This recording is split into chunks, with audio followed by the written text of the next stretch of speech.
Ben Broussard with Catholic Charities of Acadiana, joining us to talk about all of the different things that the charity does, the different charities do under the one umbrella to be able to help people in our community. Ben, I want to ask you a question that I think is one of those things that people just assume that they know the answer to. Do you have to be Catholic to receive services from Catholic Charities? I am so glad that you asked that question. So I've been the Chief Communications Officer at Catholic Charities for over 2 years. And as you know, with my job being primarily education, education for the community, the public, the government about exactly what we do. It's also who we serve. And no, not at all. Our mission statement is that we care for the sacred gift of all human life, but especially the most vulnerable. We feel like that's our lane. That's what we're called to do. That's what we do best within our services is assist those who are vulnerable in our community. They are vulnerable That's and right. They just need help. That's right. But never in the process. And this, I mean, look, never in that process do we ever ask them what their faith affiliation is or lack thereof. Because the fact is, like, we are a Catholic organization. We operate through Catholic values. But if you look at it the same as a hospital, so Our Lady of Lourdes Hospital, great partner here in Lafayette. Right, okay? Absolutely. I mean, growing Perfect partner example. too. Okay, Yeah, that too. But you know, they would never, and I know I'm speaking for them, but I don't think that they would ask that of somebody coming into the hospital. They're going to provide care for someone who needs care, and we're going to do the same thing. Yeah, I mean, if somebody homelessness does not, it doesn't care, right? It doesn't care, and look, it's easy for folks to assume. Well, you know, it looks like it's only this gender folks that are experiencing homelessness, or this race, or this ethnicity, or whatever. No, nope, not at all. It can be anyone at any time. That's right. So talk to me a little bit. You know, we kind of touched on it a little bit when we were talking about the Stella Maris Center, which provides, you know, the hygiene basics, doing laundry and restroom facilities and showers. People can become homeless in an instant. And by that, I mean, statistics show that about 60% of Americans any given day live paycheck to paycheck. Sure. And they are one paycheck away from a crisis. That's right. And so in our community, I mean, you have folks who live below the federal poverty line. Yeah. And there's all kind of resources available to them. What is a larger chunk of the community especially in Louisiana, would be what we'd consider the ALICE population. So ALICE is the acronym: Asset Limited, Income Constrained, but Employed. Okay, and so who is ALICE? Who is this person that we're talking about? Right. ALICE is sometimes the single mother who's working 2 minimum wage jobs in order to care for her children. It could be the dad. It could be it could be the dad who ran into hard times, relationship didn't work out, and underemployed. And what is underemployed? It's somebody who's not getting paid a fair wage. And I mean, I think that's a whole other ball of wax that we can get into. Right. But for whatever reason, these folks are. They're one crisis away from having to choose between paying for food and paying for rent. Right. And if you don't pay rent, you get kicked out. Where you go? Yeah. And imagine if you're a person, you've got one person working, maybe one person watching children, whatever the scenario may be, because they play out in all kinds of different ways in Acadiana.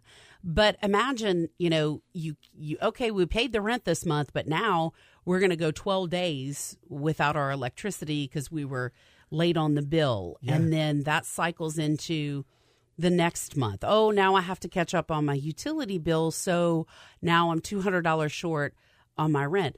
You see this every day. Every day. Yeah. Every day. And then, look, I'm going to kind of reference another one of our programs, which is Catholic Charities Disaster Response. We have a part of our organization that prepares for and responds to disaster in our community. And what is Lafayette if we are not completely in the bullseye of disaster alley? Always. It's always something. Whether it's a hurricane or a flood or a rain event or whatever you want to call it.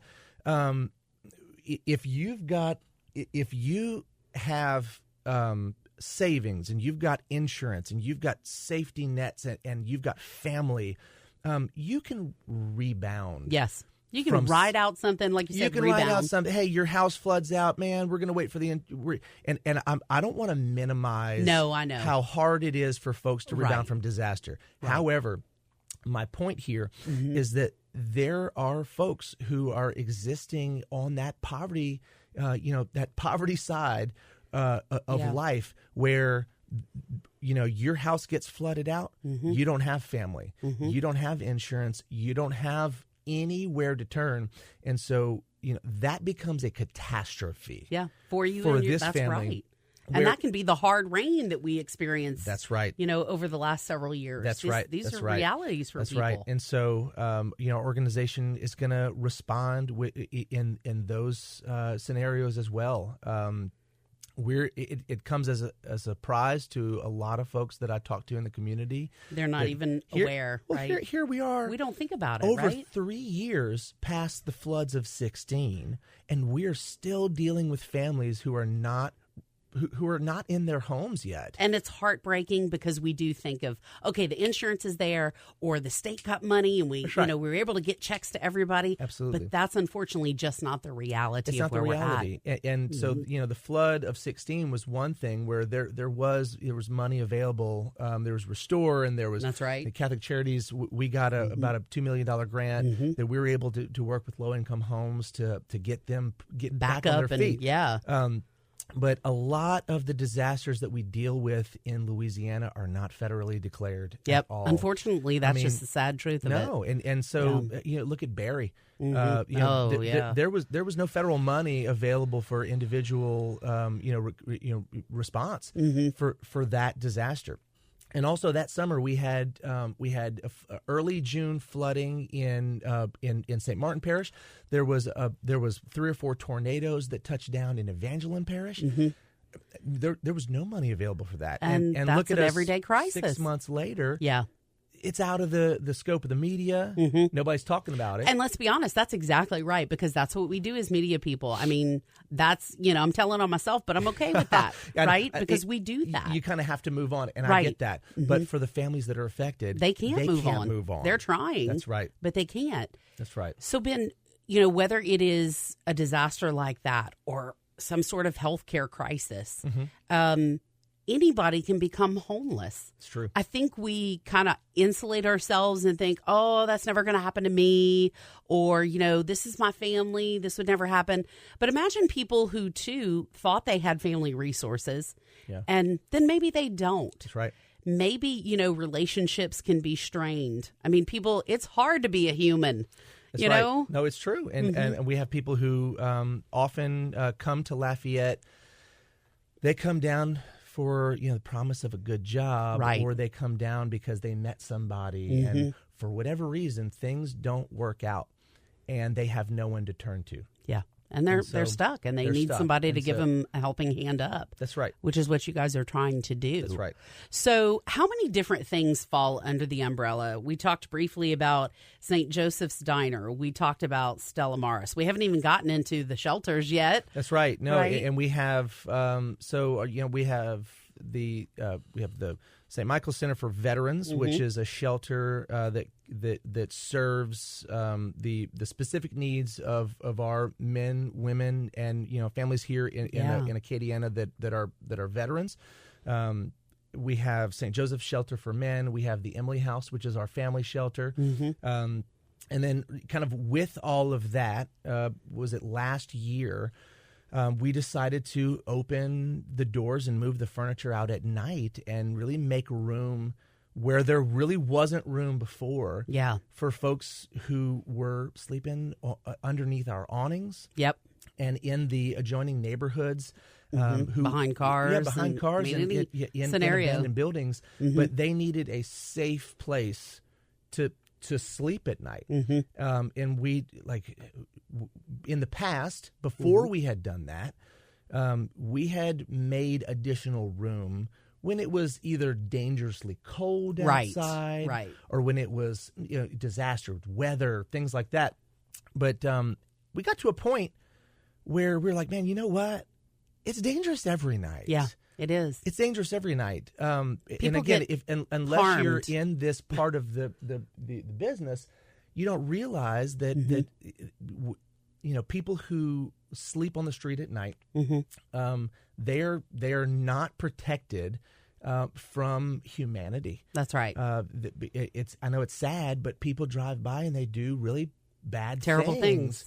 Yeah. To people who are sleeping on the street. And I'm not sure the motivation there. Right. But for whatever reason, we see it the next day at the Salamara Center. Yeah. We see it in the diner.